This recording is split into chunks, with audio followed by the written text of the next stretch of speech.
바울이 디모데를 데리고 새로운 곳으로 선교를 떠나려고 할 때 이 선교팀들이 제일 먼저 생각한 지역은 아시아 지역이었습니다. 지난 시간에도 이야기했듯이 이 아시아 지역은 사람들이 많이 거주하고 있었고 그리고 대도시도 있었고 그래서 유대인들도 많았었고 복음을 전하기에 최적의 장소지인 아시아로 가려고 했죠. 근데 성령이 그곳에서 말씀을 전하지 못하겠다라고 얘기합니다. 구체적으로 어떤 사건이 있었는지에 대해서는 알 수가 없습니다. 그렇지만 분명한 것은 성령이 말씀을 전하지 못하겠다라는 거죠. 그래서 그들은 그곳을 떠나게 되었고 그리고 다음 행선지로 비두니아로 가기로 했습니다. 지금 터키 북부 지역입니다. 터키 동쪽 지역으로 와서 북부 지역으로 가려고 했는데 이번에는 예수의 영이 허락하지 않았다라고 이야기하죠. 성경을 보면은 이들이 비두니아로 가기를 애썼다라고 이야기합니다. 애썼다. 노력했다라는 거죠. 거기 가려고 한번 시도하고 말하는 것이 아니라 거기를 가려고 목적을 정하고 꾸준히 노력을 했다라는 거예요. 그런데 안 됐다라는 거죠. 그러니까 한두 번 있었던 일이 아니라 주도적으로 뭔가를 계속 시도했는데 계속 뭔가가 일이 안 풀리고 안 되는 거예요. 성경은 그것이 예수의 영이 허락하지 않았다라고 얘기합니다. 그래서 이들이 마지막으로 선택할 수 있는 선택지가 드로아로 가는 것밖에 없었습니다. 무시아 앞에서 갈 수 있는 곳은 두 군데 중 하나인데 데려왔던 길을 되돌아갈 수는 없잖아요. 아니면 북쪽으로 가야 되고 아니면 저 아시아로 가야 된다. 아시아는 가지 못하게 가는 막아섰으니까 갈 수 있는 거는 드로아밖에 없었습니다. 지난 시간에도 설명을 했듯이 우리가 하나님의 일을 하는데 근데 이게 방해가 있어요. 회방이 있습니다. 우리가 기도하고 하나님의 일을 계획하는 가운데 행동을 하는데 주도적으로 이것을 막아요. 방해하고 회방하고 그런 장애물이 있게 될 때에 대부분의 사람들은 마귀의 소행이다라고 생각합니다. 아, 이거 마귀가 막는구나. 사단이 막는구나. 귀신들이 방해하네.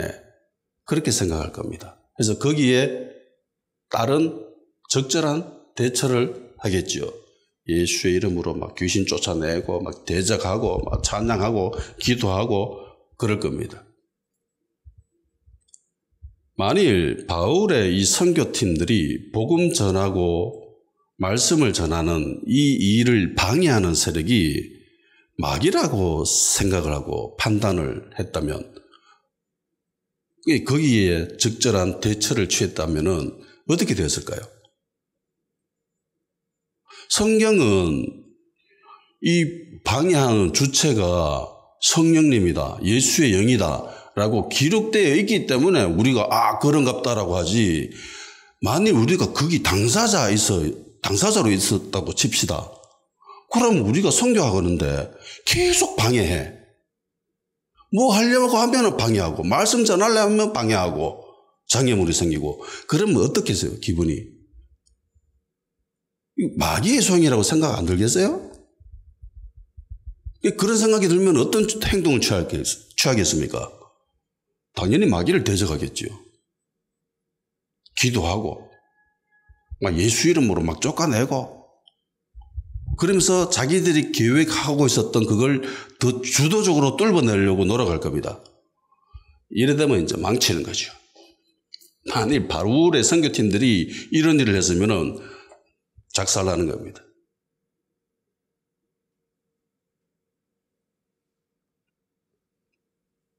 만일에 바울의 이 선교팀들이 이 소행이 마귀의 짓이다라고 판단을 하고 그리고 예수의 이름으로 쫓아내고 그리고 계속 기도하면서 자기들이 원하는 바 아시아에 가서 말씀 전하고 비두니아에 가서 복음 전하는 그 일을 했었다면 만일 하나님이 이걸 들어줬을까요? 어떨 것 같습니까? 보통 우리가 알고 있는 일반적인 상식선에서는 하나님의 일을 하는데 방해해? 그럼 우리가 더 기도해야지? 더 전진해야지. 이러면서 하나님께 막 구하면 일은 되어집니다. 일은 되어져요. 아시아에서 말씀 전하고 비디오에 가서 복음 전하고 그랬으면은 정말 이게 기분이 뿌듯했을 거예요. 와, 마귀의 방해가 있었지만 우리가 결국 해냈다. 그 모진 어려움과 역경과 마귀의 방해 공작이 있었지만은 우리가 예수의 이름으로 다 뚫어내고 성령을 의지해서 이겨냈다라고 생각을 했을 겁니다. 주님의 뜻을 이루었다고. 안 그렇겠어요? 그래서 사람들이 기도 응답에 착각하는 것들이 있습니다. 그게 뭐냐면은 기도 응답은요, 하나님의 뜻하고는 별 상관이 없습니다. 너무나 많은 사람들이 기도를 하면서 이게 하나님의 뜻인가 아닌가 이걸 걱정을 합니다.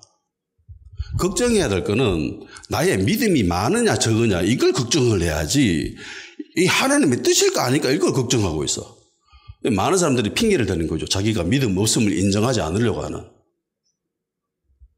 이건 하나님의 뜻이 아니었기 때문에 기도 응답이 안 됐어. 그러면은 자기가 믿음이 없다라는 자기의 신앙 자체는 보존할 수 있거든요. 안 건들 수 있거든.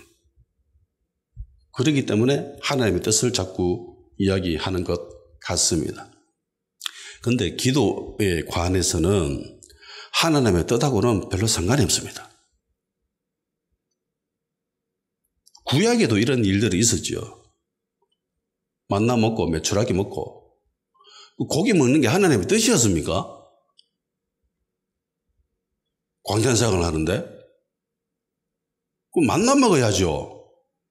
그런데 고기 먹고 싶다고 땡깡지기니까 막 발악하고 부르짖으니까 하나님이 들어주세요 안 들어주세요? 들어주죠. 기도 응답이 이루어졌습니다. 기도 응답에 대한 결과는 하나님의 책임이 아니죠. 그건 기도를 한 그 사람의 책임입니다. 그리고 발람과 발락의 사건을 보더라도 그렇죠. 모압 왕 발람이 발락에게 거짓 선지자 발락에게 와서 저 이스라엘 사람들 좀 저주해줘 라고 요청을 했는데 발람이 그래도 선지자라고 꼴에 하나님께 기도하죠. 기도한 결과 하나님의 응답이 뭡니까? 가라는 거예요? 가지 말라는 거예요? 가지 말라고 하시죠. 가지 말라고 했습니다. 그런데 이 모압 왕 발람도 이게 집요한 사람이었습니다. 그래서 사람을 더 보내죠. 사람을 보내가지고 이번에는 더 많은 예물, 그러니까 재물, 금은 보화 이런 것들 들이밀면서 이 정도면 안 되겠습니까? 라고 살짝 꼬시니까 눈이 멀어버린 거죠. 그래서 하나님께 또 기도합니다. 가도 됩니까? 이러니까 하나님 뭐라고 하세요? 가라고 하죠. 근데 그 가는 게 하나님의 뜻이었습니까? 아니었습니까? 아니었죠. 근데 간 거예요. 그러니까 기도 응답이 되어졌다고 그게 하나님의 뜻이냐? 이거 아닐 수도 있다는 거예요. 맞을 수도 있지만 별 상관이 없다는 겁니다. 그래서 어떤 사람이 기도를 하고 그 기도 응답을 받게 되면은 많은 사람들이 이렇게 생각합니다. 내가 하나님 편에 있구나. 하나님은 내 편이구나. 나를 통해서 하나님의 뜻이 이루어지는구나. 뭐 그런 생각을 합니다. 착각이지요. 오해입니다. 심한 착각입니다. 그래서 이 기도 응답이 내가 드린 이 기도가 하나님의 뜻이었다. 이런 실적이 차곡차곡 쌓이게 되면 어떻게 될까요? 이 사람의 신앙이 뻔합니다. 교만해집니다. 아주 교만해집니다. 자기를 통해서 하나님의 뜻이 이루어지고 내가 하나님 편에 있고 하나님이 내 편이고 이러니까 무서울 게 없지요. 기도응답을 잘 받는 나는 주님의 뜻을 아는 사람이다. 그러면서 교만해지고 자기 위치를 착각하게 되죠. 그래서 점점 이 공정하고 정의롭고 공의로운 시각을 놓치게 됩니다. 하나님의 뜻하고는 별 상관이 없습니다. 기도응답은. 특별히 크게 관련이 없어요. 성경에 등장하는 기도에 관한 예수님의 말씀들을 한번 보도록 합시다. 마태복음 16장 18절 19절 또 내가 내게 이르노니 너는 베드로라 내가 이 반석에 내 교회를 세우리니 음부의 권세가 이기지 못하리라. 내가 천국 열쇠를 내게 주리니 네가 땅에서 무엇이든지 매면 하늘에서도 매일 것이요 네가 땅에서 무엇이든지 풀면 하늘에서도 풀리리라 하시고, 자, 이거 교회를 세우실 때에 하신 주님의 말씀입니다. 굉장히 중요한 말씀이잖아요. 근데 교회를 세운다라고 하시면서 뭐라고 하십니까? 하나님의 뜻이어야 교회에서 묶을 수 있어? 하나님의 뜻이어야 교회에서 풀어야 돼? 그렇게 이야기하십니까? 아니죠. 무엇이든지입니다. 주님의 몸인 교회를 이 땅에 세우시면서, 야, 너가 원하는 거 있지? 네가 원하는 거 바라고 소망하는 거 있으면 무엇이든지 구해. 무엇이든지 땅에서 막 묶으면은 하늘에서도 묶여지고 여기서 풀면 하늘에서도 풀려져. 하나님의 뜻하고 관련이 있습니까? 없습니까? 없어요. 없어요. 그래서 어떤 목사들이 성도가 와가지고 뭐 기도 응답을 해달라고 기도 좀 해달라고 이야기했을 때 그게 과연 하나님의 뜻일까요? 아닐까요? 이 땅의 소리 그게 안 된다라는 소리입니다. 그렇게 하면 안 돼요. 무엇이든지입니다. 마태복음 18장 18절에서 19절 진실로 너희에게 이르노니 무엇이든지 너희가 땅에서 매면 하늘에서도 맬 것이요 무엇이든지 땅에서 풀면 하늘에서도 풀리리라. 진실로 다시 너희에게 이르노니 너희 중에 두 사람이 땅에서 합심하여 무엇이든지 구하면 하늘에 계신 내 아버지께서 너희를 위하여 이루게 하시리라. 여기서도 똑같이 이야기하시죠. 기도하는데 아무거나 무엇이든지 everything 상관없다라는 겁니다. 심지어 그 기도가 하나님의 뜻을 대적한다 할지라도 이루어집니다. 구약의 예를 봤지요. 하나님의 뜻을 대적한다 할지라도 내가 끊임없이 믿음을 가지고 구하면은요 이루어집니다. 그런데 예수님의 사람들이 그런 기도를 할 일이 별로 없잖아요. 마태복음 21장 22절 너희가 기도할 때에 무엇이든지 믿고 구하는 것은 다 받으리라 하시니라. 자, 일부만 이루어진다고 합니까? 일부만 받는다고 합니까? 아니죠. 야, 네가 기도한 그거 내가 산별 받는데 야, 이 중에 한 40%는 하나님의 뜻이 아니네. 그래서 너는 기도 응답을 못 받겠어 라고 이야기하십니까? 아니죠. 무엇이든지 기도하면 다 받는다고 예수님이 말씀하셨습니다.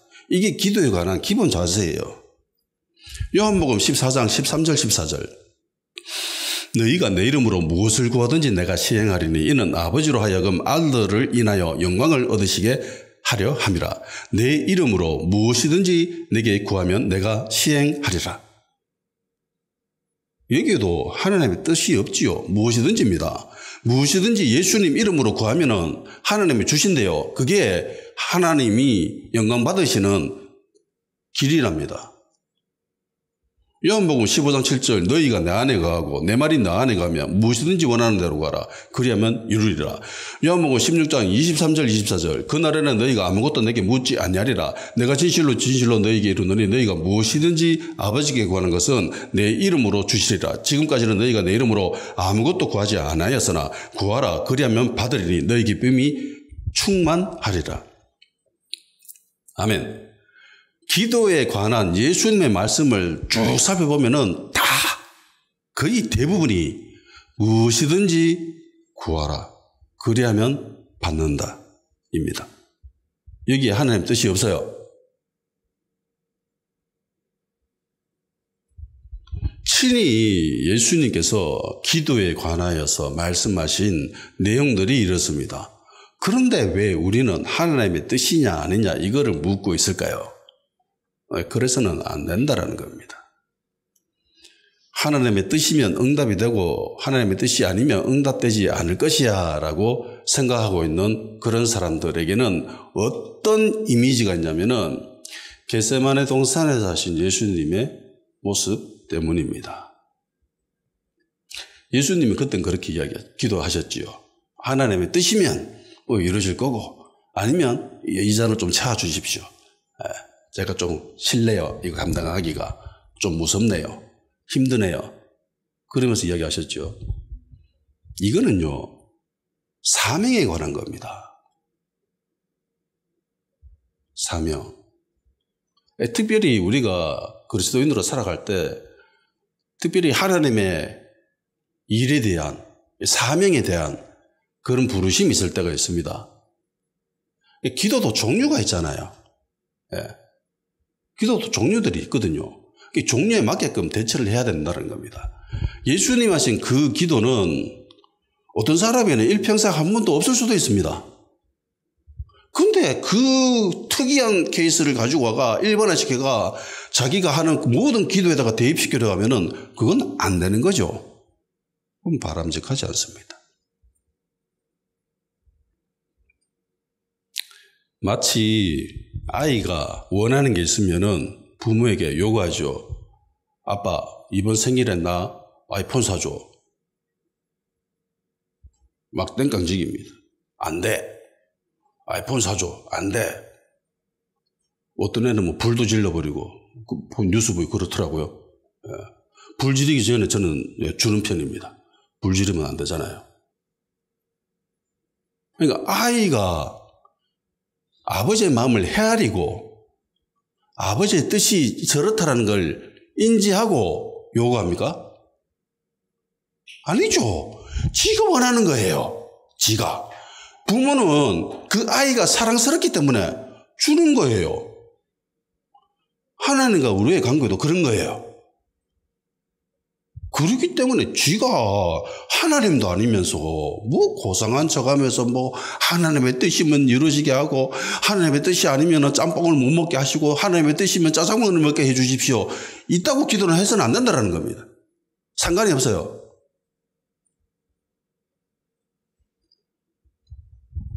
여기서 우리가 또 하나 알아야 될 태도가 있는데, 그러니까 이 기도 응답이 이루어지는 것은 하나님의 뜻하고는 별 상관이 없다는 걸 우리가 알았잖아요. 그러면 기도하는 자가 기도 응답이 많이 되어졌다고 교만해질 수 있습니까? 없습니까? 없지요. 이거 하나님의 뜻하고 상관이 없기 때문에. 지가 하나님의 뜻을 많이 알고 있다. 잘 알고 있다. 하나님 편에 있다. 그런 소리를 할 수가 없더라는 겁니다. 근데 어떤 이들 기도 응답이 유독 잘 된다라고 이야기하는, 다 내가 기도하면 다 하나님 다 응답해 주셔라고 기도에 대해서 좀 자신 있어 하는 사람들은 자기가 마치 하나님의 뜻을 잘 알고 있다는 듯 착각하는 사람들이 있습니다. 특별한 존재라고 생각하는 사람들이 있습니다. 은총받은 사람이라고, 자기가 특별한 기름 부음 받은 사람이라고 생각할 수도 있습니다. 그래서는 안 된다라는 겁니다. 모든 것이 은혜지요. 바울의 선교팀들이 선교 계획을 세웠지만 그 계획대로 진행된 진적이 한 번도 없지요. 디모데를 데리고 새로운 선교지로 출발했을 때, 이때까지는 이들의 계획대로 되어진 적이 한 번도 없습니다. 모든 계획들이 철저히 박살나죠. 계획 세워서 하려면 막아버리고, 계획 세워서 하려면 막아버리고. 만일에 이 시점에서 이들이 잘못 대처를 했다면 어떻게 됐을까요? 우리 성경을 보기 때문에 이게 하나님 하셨다라고 알지, 만일에 이 바울의 선교팀들이 이 주체가 누군지 몰랐다면 어떻게 됐을까?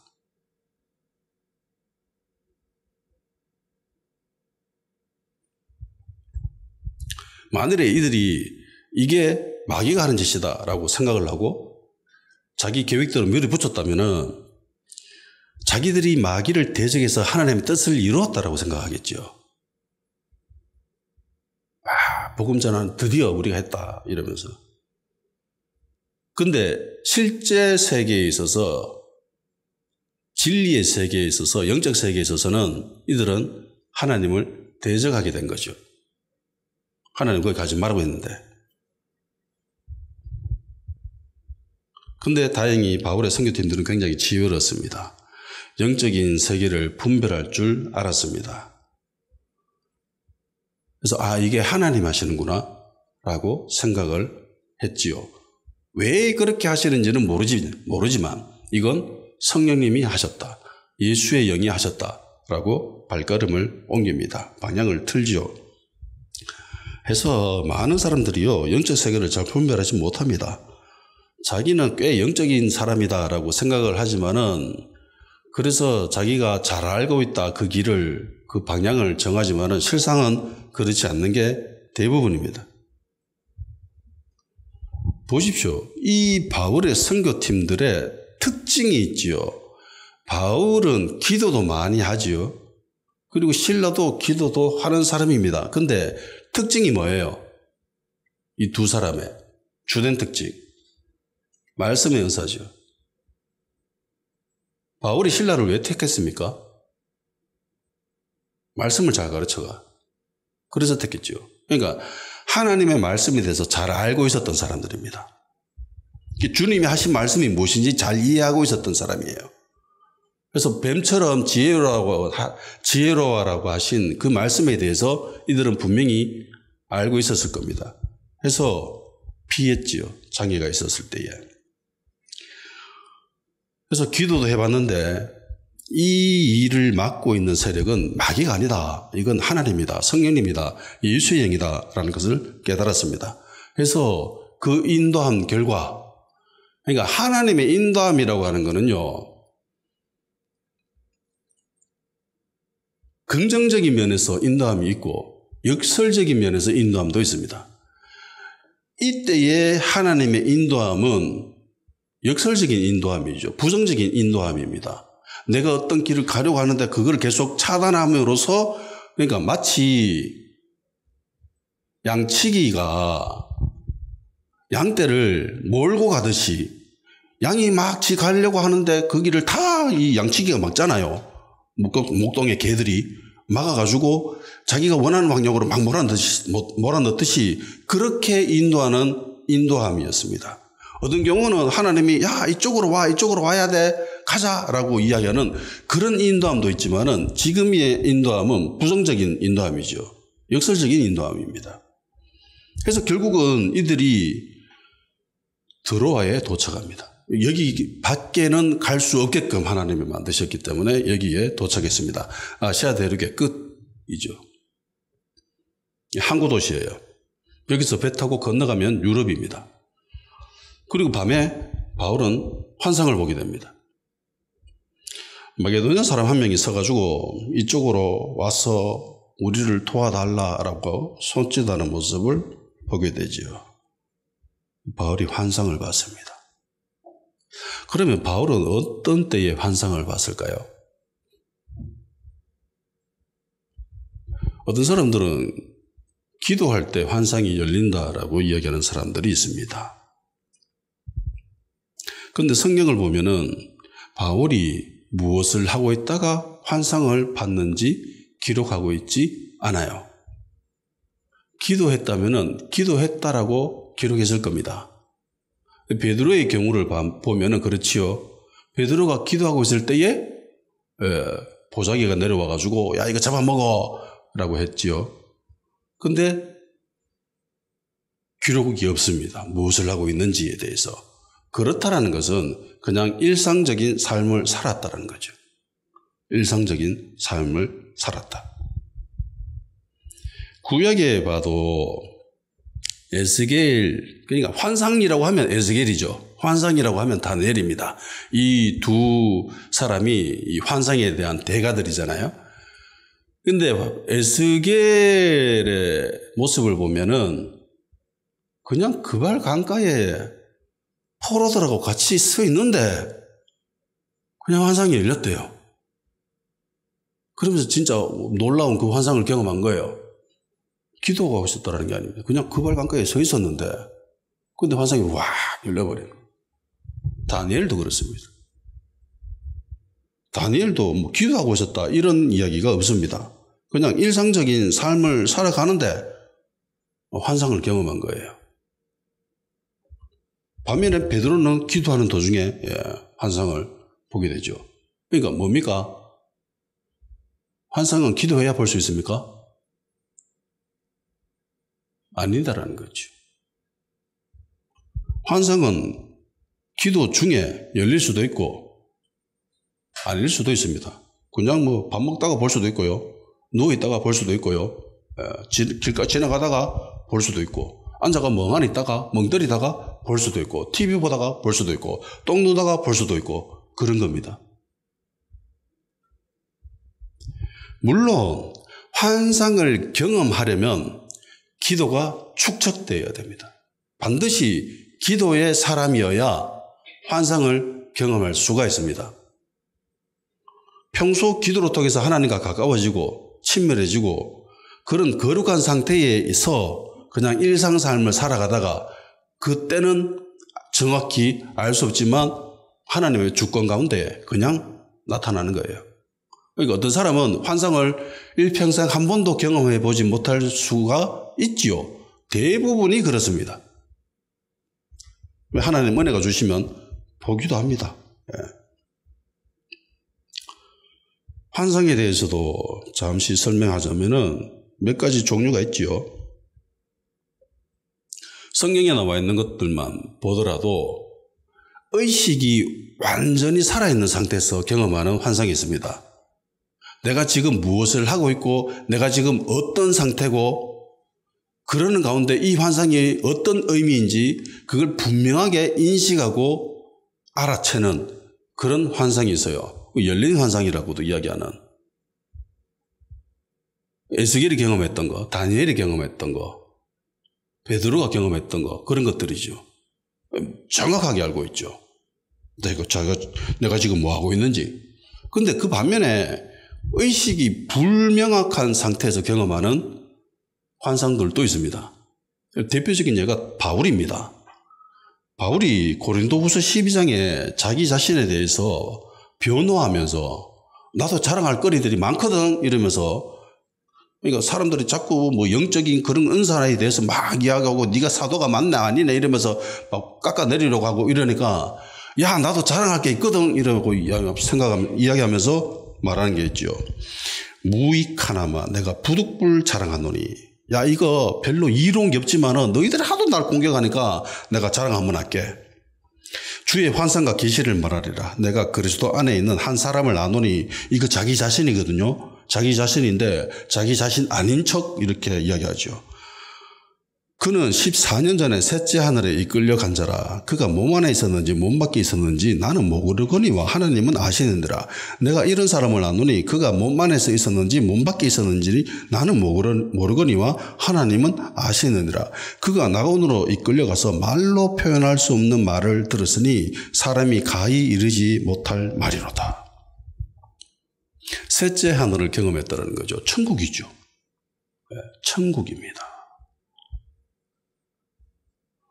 천국을 경험했대요. 근데 이거 거기서 어마어마한 것들을 경험했답니다.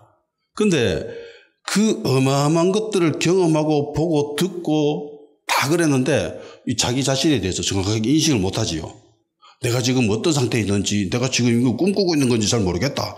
내가 몸 안에 있었는지 몸 밖에 있었는지 잘 모르겠다. 그러니까 의식이 불명확한 가운데에 경험하는 환상들도 있습니다.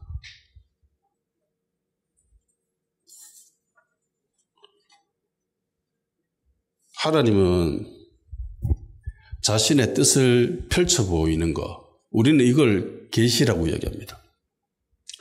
하나님이 자신의 뜻을 사람들에게 나타내는 것, 이거 계시라고 하는데 하나님의 계시는 여러 가지 방법들로 통해서 우리에게 전달되어집니다. 제일 중요한 것은 성경이죠. 성경입니다. 성경의 말씀들로 통해서 우리에게 계시하십니다. 그런데 이것만은 아니지요. 주변 사람들의 말들, 권고를 통해서 계시되어질 때도 있습니다. 어떤 사람들의 예언이나 그런 것들로 계시되어질 수도 있습니다. 환상, 꿈 같은 걸로 하나님의 뜻이 드러날 때도 있습니다. 그런데 이런 종류의 이 계시들에 대해서는 우리가 늘 이 양극단에 있는 자들의 주장을 조심해야 됩니다.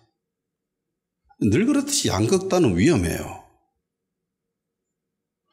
근데 대부분 이야기하는 사람들은 양극단에 있는 사람들이 이야기합니다. 중간지대에 있는 사람들은 잘 말을 안 해요. 그러니까 모든 꿈과 환상, 예언이 하나님의 뜻은 아니죠. 사람들이 꾸는 모든 꿈이나 환상이나 예언들이 다 하나님의 뜻은 아닙니다. 그 반대로 꿈이나 환상이나 계시 이런 것들은 하나님의 뜻이 아니야. 전혀 관계없어. 라고도 할 수 없지요. 왜냐하면 분명히 하나님이 이렇게 역사하실 때도 있기 때문입니다. 장로교 같은 경우 이런 전통 장로교에서는 이런 꿈이나 환상이나 예언이나 이런 쪽의 계시들은 무시하죠. 그런 거 관심도 가지지 마 이러면서. 반면에 오순절파, 순복음이나 이쪽의 사람들은 너무 좋아하죠. 네.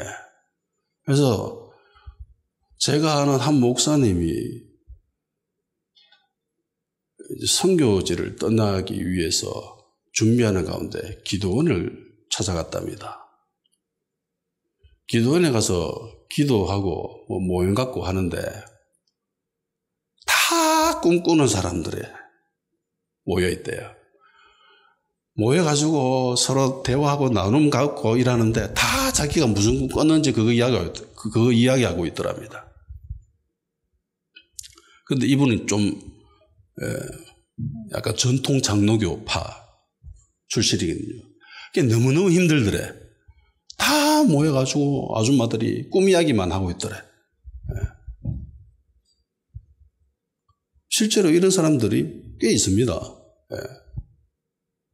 이런 영적인 현상에 대해서 모든 것들을 인정하고 적극적으로 수용하려고 하는 사람들이 있는 반면에 어떤 쪽에서는 아예 터부시하고 절대로 받아들여서는 안 된다.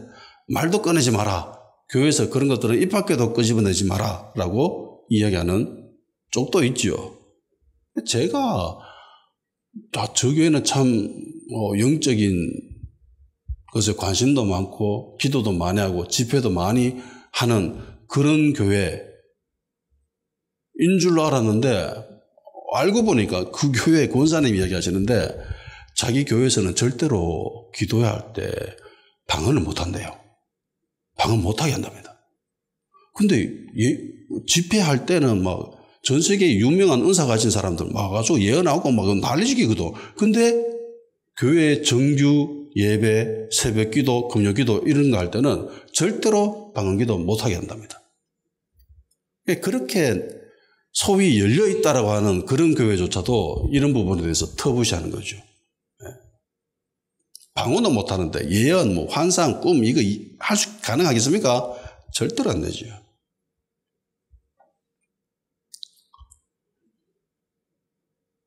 그러니까 이 양극단에 대해서 굉장히 좀 조심을 해야 됩니다. 그런데 분명한 거는 하나님이 꿈이나 환상이나 예언 같은 걸 통해서 자신의 뜻을 드러내신다는 겁니다.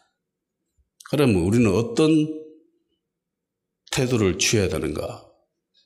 대부분은 일평생 몇 번 경험해보지 못하는 그런 것들일 거예요. 환상, 예언, 뭐 이런 것들, 이거 접할 수 있습니까? 저는 한 번도 경험해보지 못했습니다. 환상을.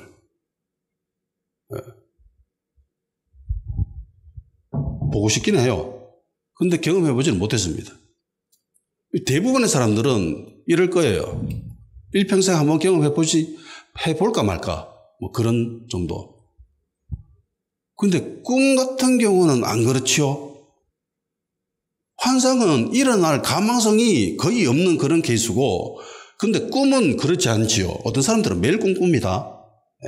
나 오늘 이런 꿈 꿨다, 이런 꿈 꿨다 이러면서 매일 꿈 이야기 합니다. 근데 그 꿈이라고 모든 것이 하나님이 주신 꿈이에요?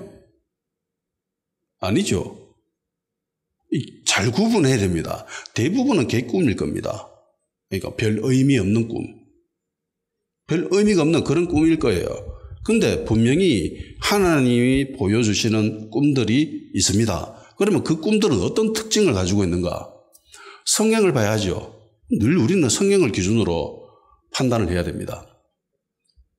꿈이라고 하면은 성경에 등장하는 유명한 사건들이 있죠. 요셉입니다. 요셉의 별명이 꿈꾸는 자잖아요. 형제들이 야 꿈꾸는 자 왔네 이러면서 비아냥댔지 않습니까? 그러니까 요셉이 꾼 꿈. 그리고 또 유명한 꿈이 애굽의 파라오가 꾼 꿈이죠. 황소가 나오는 삐쩍 마른 황소, 살찐 황소 그 꿈. 그리고 또 유명한 꿈이 느부갓네살 왕이 꾼 꿈입니다. 다니엘이 해석해 준 금으로 되어 있고 뭐 청동으로 되어 있고 뭐 철로 되어 있는 그 거대한 거인의 동상, 형상. 그러니까 다니엘이 그걸 해석해 주잖아요. 이들이 꾼 꿈은 분명히 하나님이 보여주신 꿈이죠. 이들이 꾼 꿈의 내용들은 다 달라요. 연관성이 없습니다. 그런데 공통점이 있습니다. 그게 뭐냐면은 꿈을 꾸고 난 뒤에 그 꿈의 내용이 매우 또렷하다는 겁니다. 그리고 그 꿈 때문에 자다가 벌떡 일어납니다. 두 왕 같은 경우는 이렇지요. 꿈꾸다가 잠을 못 자고 계속 고민하고 생각하고 그 정도로 이 꿈의 내용이 매우 강력하고 또렷하고 그랬다는 거예요. 근데 생각해 보세요. 우리가 꿈을 꾸잖아요. 근데 꿈을 꾸는 그 당시에는 이거 정말 중요한 거, 정말 의미가 있고 막 이거 없으면 때려 죽이고 싶고 내가 예전에 그 촌에서 살 때 꿈을 꿨는데 형이 꿈속에서 정말 못된 짓을 해서 정말 악한 짓을 한 거예요. 그래서 꿈에서 깨자마자 옆에 형이 누워있는 거라 얼굴을 심하게 한 대 주 때렸어요. 자고 있었기 때문에 몰라 잘. 너무너무 미운 거야. 한 대 때려서 얼굴을, 머리를. 그러고 난 뒤에 생각해봤죠. 뭐였지? 모르겠어. 기억이 잘 안 나. 그 당시에는 때려 죽일 사람이었거든. 정말 악한 사람이었는데, 히틀러만큼 악한 사람이었는데, 꿈에서 깨고 나니까 그 이야기가 연결도 잘 안 되고, 그 내용도 잘 기억이 안 나고, 그런 거예요. 대부분 우리들이 꾸는 꿈들입니다. 기억이 별로 없죠? 꿈을 꾸는 그 과정 속에서는 그 당시에는 이 사건이 연결되어지는 것이 정말 매끄럽게 연결되어지죠. 그런데 꿈에서 깨어나가지고 내 자의식을 가지고 이걸 연결시키려면은 이게 무슨 황당한 경우가 있지? 라는 생각이 들지요. 이거는 다 대부분 별 의미 없는 꿈들입니다. 너무 진지하게 생각하지 마십시오. 하나님하고는 별 상관이 없습니다. 하나님이 주신 꿈은요, 매우 강력하고 강렬하고 그 의미가 분명하고 그리고 일관성이 있고 연관성이 있습니다. 그런 꿈을 꿨다면은 하나님이 보여주신 꿈이 맞습니다. 그럴 경우에는 기도하면서 주님께 물어봐야죠.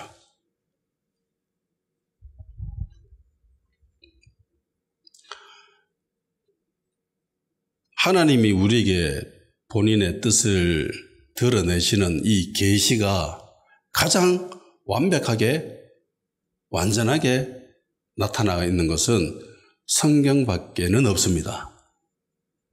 아멘? 이것 아멘입니다.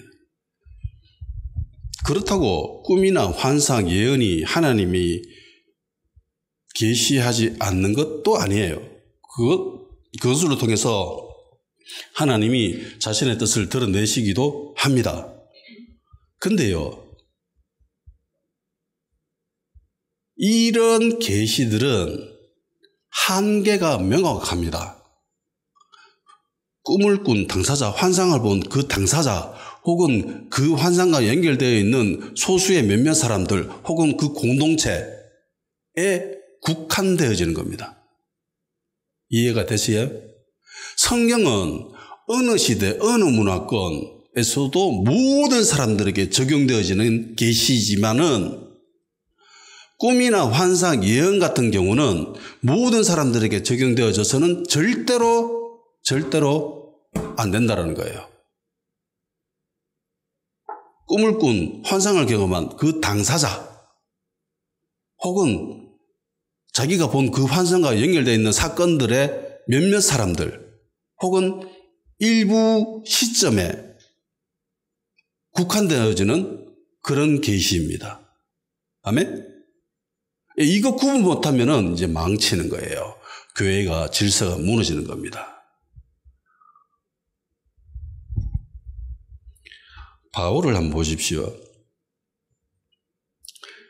14년 전에 경험한 겁니다.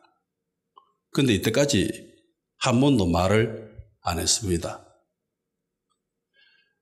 14년 전에 만일 내가 환상을 경험했다. 셋째 하늘을 갔어요. 천국을 본 거예요. 거기서 정말 희한하고 기가 막힌 것들을 보고 비밀들을 듣고 그랬습니다. 그러면 입이 근질근질해서 미치겠죠.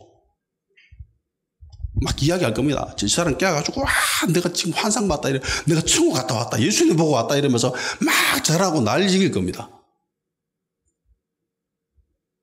그런데 바울은요 14년 동안 한마디도 안 하고 있었습니다. 이 놀라운 것들을 경험하고도 14년 동안 한 말도 안 하고 가만히 있었습니다. 사람들이 막 끊임없이 자기 사도에 대해서 공격하고 의심 품고 막 이러니까 네가 은사가 있냐? 네가 영적인 것들을 알아? 이러면서 막 하도 공격하니까 내가 이거 자랑할 거는 못 되지만 한번 자랑해 볼게 이러면서 할 수 없이 끄집어낸 거예요. 그리고 그것도 내가 했다 내가 이게 아니라 은근슬쩍 자기가 아닌 것처럼 드러내죠. 한 사람 아는데 이러면서 진데 바울 자신 이야기인데 은근슬쩍 꼬아가지고 아닌 것처럼 그렇게 이야기합니다. 그리고 또 하나 중요한 게 있는데 바울이 이 말씀에 대해서 이야기하지 않죠. 4절에 보면은 사람이 가히 이르지 못할 말이로다 이렇게 되어 있어요. 그러니까 환상 가운데에 그 환상을 보여준 이가 이거 사람들한테 말하지 마 라고 했다는 겁니다. 그래서 말을 안 했다는 거예요.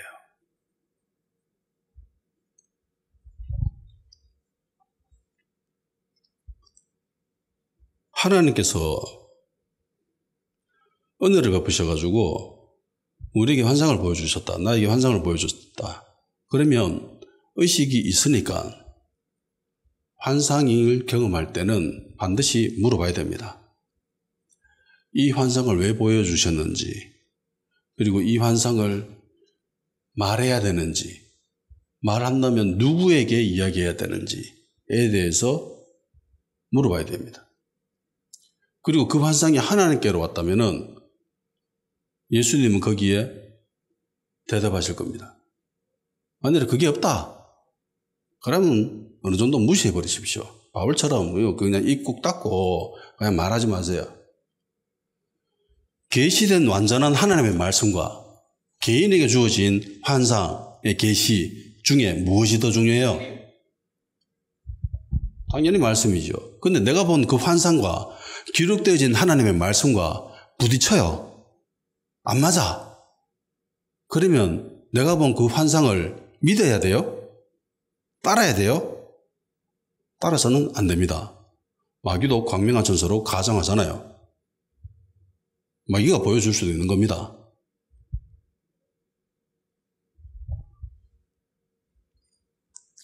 바울이 드로에서 환상을 경험하죠. 마게도냐 사람이 건너와서 우리를 좀 도와줘 라고 하는 이 환상을 봤을 때 바울은 의심하지 않습니다. 확신합니다. 아, 이게 하나님의 뜻이구나. 하나님의 배 타고 저리로 건너가라는구나 라고 확실하게 알았습니다. 그리고 선교팀 모두가 여기에 동의합니다. 9절 10절 바울이 밤에 환상이 바울에게 보이니 마게도냐 사람 하나가 서서 그에게 청하여 이르되 마게도냐로 건너와서 우리를 도와라거늘 바울이 그 환상을 보았을 때 우리가 곧 마게도냐로 떠나기를 힘쓰니 이는 하나님이 저 사람들에게 복음을 전하라고 우리에게 부르신 줄로 인정함이러라. 바울이 환상 봤을 때에 일행들이 곧 즉시 즉각적으로 빨리 마게도냐로 떠나기를 힘썼다. 애썼다, 노력했다 라는 거죠. 만일에 선교팀 중에 한 명이라도 의심을 품었다면 이런 일이 일어날 수가 없습니다. 바울이 환상을 보고 그 환상을 이야기했을 때 듣자마자 모든 사람들이 야 이거다 이러면서 즉각적으로 움직였다는 거예요. 다른 의견 있을 수 없고 의심 있을 수 없고 모든 사람들이 다 알았다는 거예요. 근데 어떻게 그럴 수가 있죠? 한 명 정도는 의심할 수 있잖아요. 그냥 바울이 대장이니까 대장 말을 그냥 따랐을까요? 아니면 자기 자신들 가운데 경험한 하나님이 주신 그 어떤 메시지가 있었을까요? 배 타고 가려고 해보세요. 비용이 만만치 않아요. 배 타고 가다가 풍랑 맞으면은 죽을 수도 있죠. 굉장히 위험합니다. 그리고 이때까지 자기는 아시아 지역에 있었던 사람들이지 유럽 사람들이 아니잖아요. 완전 딴 동네야 저기는. 그런데도 거기를 가는데 누구 하나 불편한 기색을 안 내보이고 즉각적으로 한마음이 돼서 떠나려고 합니다. 왜 이렇게 됐을까? 왜 이런 모습을 보였을까? 이거는 이들이 보인 행동을 통하여서 그러니까 선교팀들이 선교를 하려고 가는 여정 가운데에 이들이 경험한 것이 뒷받침해 주는 거예요. 아시아로 갈 때 말씀을 전하려고 했는데 못하겠죠. 성령님이. 주체가 마귀가 아니라 하나님인 건 알았습니다. 그래서 비두냐로 가려고 했는데 여기서도 못 가게 성령님이 막으시죠. 그러니까 계속 막아. 자기들이 계획했던 것들이 계속 틀어져. 그리고 성령님이 막 몰아가지고 드로아에다가 딱 갖다 놔. 그리고 그 밤에 환상을 보여줘서.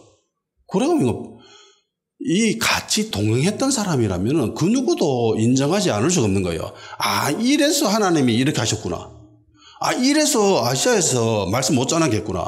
아, 이래서 비두니아를 못 가겠구나. 저기 가야 되니까. 라는 걸 모든 사람들이 깨달았고 인정했다는 거죠.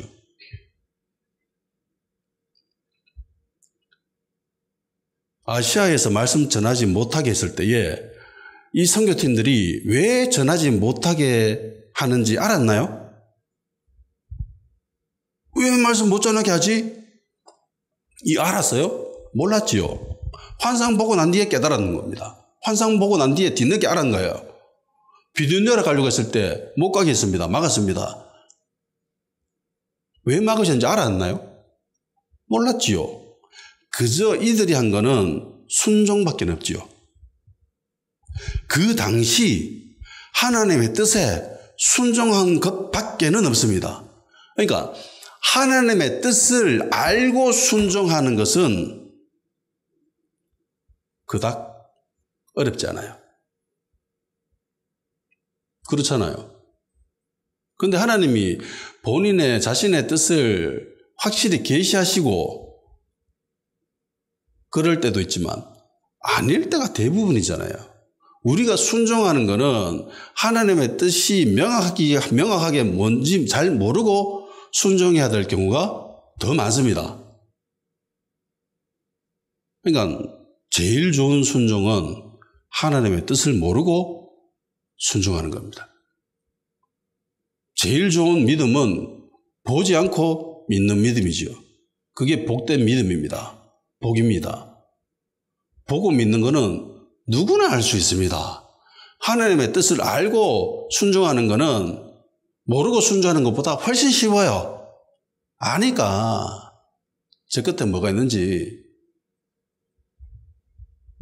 그런데 모르고 순종하는 거는 어렵습니다. 힘듭니다. 말씀 전하지 말라고 하니까 네 안 할게요 이러면서 딴 데 가고, 저리로 가려고 하는데 저리로 못 가게 하니까 네 안 갈게요 이러면서 갔고, 그래서 몰려가지고 들어와 왔고, 그리고 하나님이 환상을 보여주셨고 와 건너가라는 겁다 그러면서 건너간 거예요. 성경은 인정하였다라고 합니다. 하나님이 마게도냐로 가서 복음을 전하라고 하시는 거다라고 인정했답니다. 인정. 하나님이 저리로 가서 복음 전해 라고 직접적으로 말씀하시지 않았는데 되어진 일들과 환상과 이런 것들을 종합해서 보니까 저리로 가라는 것이 하나님의 뜻이구나 라는 걸 인정했답니다. 이 단어는 크게 4가지 의미가 있습니다. 결합하다, 증거에 의해 결론을 내리다, 논리적으로 증명하다, 입증하다, 지시를 통해 조언하다, 이런 뜻이에요. 그러니까 주된 의미는 나에게 주어진 모든 증거들을 추론해가지고 결론을 내가지고 딱 내보니까 이런 결론이네, 이런 결과네 라고 인정하는 거, 결론 내는 거, 이런 의미가 큽니다. 그러니까 하나님이 명확하게 가라라고 해서 가는 게 아니라, 그래서 되어지는 게 아니라 되어진 일들을 보고 사건들, 그리고 나에게 주어졌던 그 모든 사건들의 그런 알맹이들을 다 모아서 보니까 이런 거네 라고 인정하는 거, 결론 내는 거. 이게 우리들 삶에서도 많이 일어나는 일 아닙니까? 하나님 왜 이거 못하게 하시지? 하나님 왜 저거 못하게 하시지? 막 막으면서 왜 하나님이 이 길을 가라고 하시지? 라고 하면서 의문이 들었던 그런 일들. 근데 나중에 시간이 지나 보니까 이래서 하나님이 이렇게 하셨구나 라고 뒤늦게 깨달아지는 그런 일들 있지요. 있습니다. 그리고 여기에서 드디어 누가가 등장합니다. 이때까지 누가가 동행했는지 안 했는지 잘 알 수 없지만은 이때부터 확실하게 누가가 등장합니다. 10절에 바울이 그 환상을 보았을 때 우리가 라고 되어 있죠. 여기에 나오는 이 우리가는 원어를 뒤져보면은요, 이 지은이가 포함되어 있는 그런 의미입니다. 이 글을 적고 있는 이 당사자가 우리가 건너갔다, 이거 하나님이 하라고 하시는 것 같다 라고 인정했다, 그래서 우리 건너갔다. 사도행전을 지은 사람이 누구지요? 누가입니다. 사도행전을 누가 지었지요? 누가입니다. 누가는 의사지요.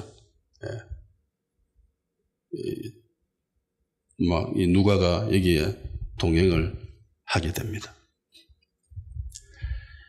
이런 일들은, 바울 선교팀들이 경험했던 이런 일들은 우리 삶을 통해서도 얼마든지 비슷한 일들이 일어날 수 있습니다. 당시에는 이해가 안 되고 답답하고 짜증나고 도대체 왜 이런지 알 수가 없는 그런 일들이 우리에게 닥칠 때가 있지요. 역사의 주관자는 하나님이십니다. 시간이 지나 보면은 하나님이 왜 이렇게 하셨는가라는 걸 깨닫게 될 때가 있지요. 하나님은 그걸 보여주시는 겁니다. 하나님의 방법은 다양합니다. 어떤 사람에게는 이런 모양으로, 어떤 사람에게는 저런 모양으로. 하나님이 솔직하게 마게도냐 가! 라고 말씀하셔도 되잖아요. 아브라함을 불러가지고 가나안 땅에 가! 라고 말씀하셨듯이 바울한테 야 마게도냐로 가! 라고 해도 되는데 그렇게 하시지 않았다는 겁니다.